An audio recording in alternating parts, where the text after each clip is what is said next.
Godavari global university Rajahmundry engineering, agriculture, pharmacy, health sciences degree కోర్సులకు అడ్మిషన్లు జరుగుతున్నవి. కేంద్ర రాష్ట్ర ప్రభుత్వాలు సమన్వయంతో పనిచేస్తే డబుల్ ఇంజిన్ సర్కార్ ధమాకా ఎలా ఉంటుందో ఆంధ్రప్రదేశ్ని చూస్తే అర్థం చేసుకోవచ్చు. ఆంధ్రప్రదేశ్లో ప్రభుత్వ పాఠశాలల అభివృద్ధి కోసం కేంద్ర ప్రభుత్వం తీసుకొచ్చినటువంటి పిఎం శ్రీ యోజన ఈ పథకాన్ని ఉపయోగించుకొని రాష్ట్రంలో పాఠశాలలకు సంబంధించినటువంటి ఇన్ఫ్రాస్ట్రక్చర్ మొత్తాన్ని కూడా రినోవేట్ చేసేటువంటి ప్రాసెస్లోకి ఆంధ్రప్రదేశ్ ప్రభుత్వం అడుగులు వేస్తుంది. స్వయంగా పాఠశాల విద్యాశాఖ మంత్రి నారా లోకేష్ కార్యాలయం రిలీజ్ చేసినటువంటి ఒక డేటా పార్లమెంట్లో తెలుగుదేశం పార్టీ ఎంపీలు అడిగినటువంటి ప్రశ్నకి సమాధానంగా కేంద్రం రిలీజ్ చేసినటువంటి ఈ డేటాను చూస్తే కనుక ఎవరికైనా కానీ రెండు ప్రభుత్వాల మధ్య సమన్వయం ఉంటే రాష్ట్రానికి ఎంత మేలు జరుగుతుందో అర్థం చేసుకోవచ్చు. గతంలో కూడా చంద్రబాబు నాయుడు గారి ఆధ్వర్యంలో కేంద్ర ప్రభుత్వ పథకాలని సద్వినియోగం చేసుకోవడం, మ్యాచింగ్ గ్రాంట్లు ఇచ్చి కేంద్ర ప్రభుత్వ పథకాల నుంచి ఎక్కువ లబ్ధి పొందడం అనేది ఒక టెక్నిక్గా ఆయన అమలు చేసేవాళ్ళు. అదే తరహాలో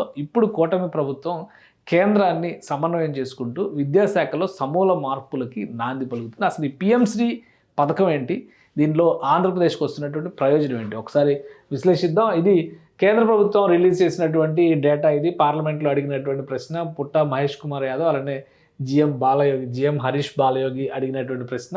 ముఖ్యంగా ఆంధ్రప్రదేశ్, ఛత్తీస్గఢ్ రాష్ట్రాల్లో పిఎం శ్రీ యోజన కింద పాఠశాలకి లభిస్తున్నటువంటి సౌకర్యాలు ఎన్ని పాఠశాలని దీనిలో కవర్ చేస్తున్నారనేటువంటి డేటా అడిగితే ఆశ్చర్యకరమైనటువంటి సమాధానం ఇచ్చింది.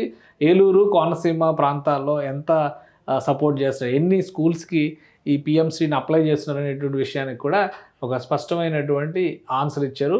ఒక్క ఆంధ్రప్రదేశ్లోనే 935 పాఠశాలల్ని పిఎం శ్రీ యోజన కింద కేంద్ర ప్రభుత్వం గుర్తించింది. పిఎం శ్రీ యోజన కింద 935 పాఠశాలలు, అందులో అన్ని రకాల కేటగిరీల పాఠశాలలు ఉన్నాయి. సో ఒక్క రాష్ట్రంలోనే దాదాపు 1000 పాఠశాలను గుర్తించినట్టు దేశవ్యాప్తంగా చూస్తే ఛత్తీస్గఢ్లో 341 పాఠశాలను గుర్తించినట్టుగా అనౌన్స్ చేశారు పార్లమెంట్లో.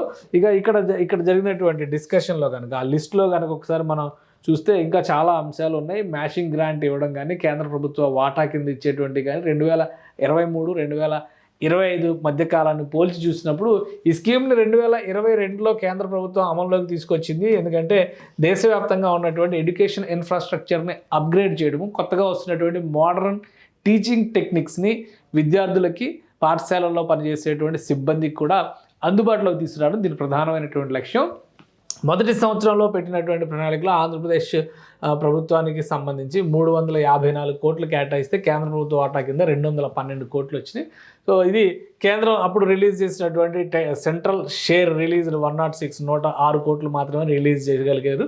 కానీ 2024-25 కంపేర్ చేసి చూస్తే కనుక కేంద్ర ప్రభుత్వం ఇచ్చినటువంటి షేరు 469 కోట్లు, అంటే అప్రూవ్ చేసింది 782 కోట్లు, షేర్ రిలీజ్ చేసినటువంటిది 294 కోట్లు. అలానే 2025-26లో చూస్తే 555 కోట్లు అప్రూవ్ చేసింది, 333 కోట్లు రిలీజ్ చేసింది. అంటే ఇది ఆంధ్రప్రదేశ్లో కేంద్ర ప్రభుత్వ పథకం కింద అమలవుతున్నటువంటి ఈ పిఎం శ్రీ యోజన కింద వచ్చినటువంటి మద్దతు. అంటే దాదాపు 120% 2023-2024 ఇది వైసీపీ ప్రభుత్వం ఉన్నటువంటి సమయం, ఇది కూటమి ప్రభుత్వం ఉన్నటువంటి సమయం. ఈ రెండింటి మధ్య తేడా చూస్తే ఏంటంటే దాదాపు 120% ఇక్కడికి వచ్చేటువంటి ఫండింగ్, ఆంధ్రప్రదేశ్కి వచ్చేటువంటి ఫండింగ్, ప్రత్యేకంగా ఈ పథకం కింద వచ్చేటువంటి ఫండింగ్ ఆంధ్రప్రదేశ్కి పెరిగింది. అంటే డబుల్ ఇంజిన్ సర్కార్ అడ్వాంటేజ్ అనేది చాలా స్పష్టంగా ఇందులో కనిపిస్తుంది. అలానే పాఠశాలలకి సంబంధించినటువంటి రిలీజ్ అయినటువంటి అమౌంట్స్ సంబంధించి పర్సంటేజ్ డేటా కూడా ఇందులో ఇచ్చారు. మొత్తం ఒక ఏలూరు, కోనసీమ జిల్లాల్లోనే 65 పాఠశాలల్ని దీని కింద గుర్తించారు ఈ పిఎం శ్రీ యోజన కింద. అసలు ఈ పిఎం శ్రీ యోజన అంటే ఏంటో ఒకసారి అది కూడా మనం చూద్దాం. ఇది పూర్తిగా పిఎం శ్రీ యోజన పథకాన్ని మొత్తం దేశవ్యాప్తంగా ఉన్నటువంటి పాఠశాలలన్నిటినీ కూడా రినోవేట్ చేయడమే ఒక సంకల్పంగా కేంద్ర ప్రభుత్వం తీసుకొచ్చింది.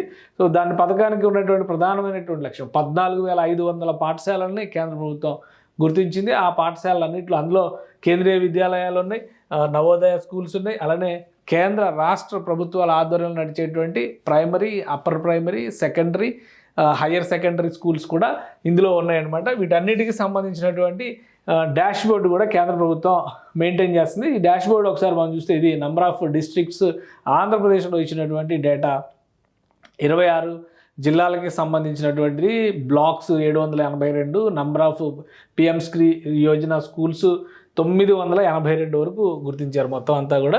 సో ఇవన్నీ ఆంధ్రప్రదేశ్కి సంబంధించినటువంటి డేటా. ఇందులో ఒకసారి మనం గమనించి చూస్తే పిఎంశ్రీ స్కూల్స్ 982 ఉంటే primary schools, upper primary schools, secondary schools, higher secondary schools, కేంద్రీయ విద్యాలయాలు, నవోదయ స్కూల్స్. సో మొత్తం కలిపి ఆంధ్రప్రదేశ్లో ఇస్తున్నటువంటి సపోర్టు ఈ పాఠశాలలన్నిటికీ కూడా, అలా ప్రతి రాష్ట్రానికి కూడా కేంద్ర ప్రభుత్వం ఇస్తూనే వస్తుంది. తెలంగాణలో చూస్తే 932 స్కూల్స్ ఉన్నాయి, ఆంధ్రప్రదేశ్లో ఇన్ని స్కూల్స్ కనిపిస్తుంది. అలానే ఆ విజన్ కానీ దాని మిషన్ కానీ ఒకటే లక్ష్యం, మోడర్న్ ఎడ్యుకేషన్ని మన విద్యార్థులకి తెలుగు అనే కాదు అన్ని దేశంలో ఉన్నటువంటి అన్ని పాఠశాలలోని విద్యార్థులకి, భారతీయ విద్యార్థులకి అందుబాటులోకి తీసుకురావాలి. రాబోయేటువంటి టెక్నాలజీస్కి అనుగుణంగా విద్యాబోధన జరగాలనేది దీని సంకల్పం. మొత్తం మీద రాష్ట్ర ప్రభుత్వం డబుల్ ఇంజిన్ సర్కార్ ప్రయోజనాలు పొందేటువంటి క్రమంలో 120% అడ్వాంటేజ్ గత ఏడాదితో పోలిస్తే ఈసారి దక్కించుకుంది. అలానే పాఠశాలను రినోవేట్ చేసేటువంటి కార్యక్రమం కూడా ఆంధ్రప్రదేశ్లో శరవేగంగా సాగుతోంది. కేంద్రం ఇచ్చేటువంటి ఫండ్స్ కావచ్చు, రాష్ట్ర ప్రభుత్వం ప్రత్యేకమైనటువంటి చొరవ తీసుకుని విద్యా వ్యవస్థను సంస్కరించేటువంటి పనిలో పూర్తి స్థాయిలో నిమగ్నమైంది. అందులో భాగంగానే ఆంధ్రప్రదేశ్లో విద్యారంగంలో సమూల మార్పులు జరుగుతున్నాయి. పిఎంశ్రీ యోజన కూడా దానికి ఉపయోగపడే విధంగా రాష్ట్ర ప్రభుత్వం అద్భుతమైనటువంటి ఫలితాలు సాధించాలి అనేటువంటి ఒక ఆలోచనతో ఈ పథకాలన్నింటినీ కూడా ఒక కాంబినేషన్గా మలుచుకునేటువంటి ప్రయత్నాలు చేస్తోంది. సుమన్ టీవీలో మీ పర్సనల్ అండ్ బిజినెస్ ప్రమోషన్స్ కోసం కింది నెంబర్కి కాంటాక్ట్ చేయండి.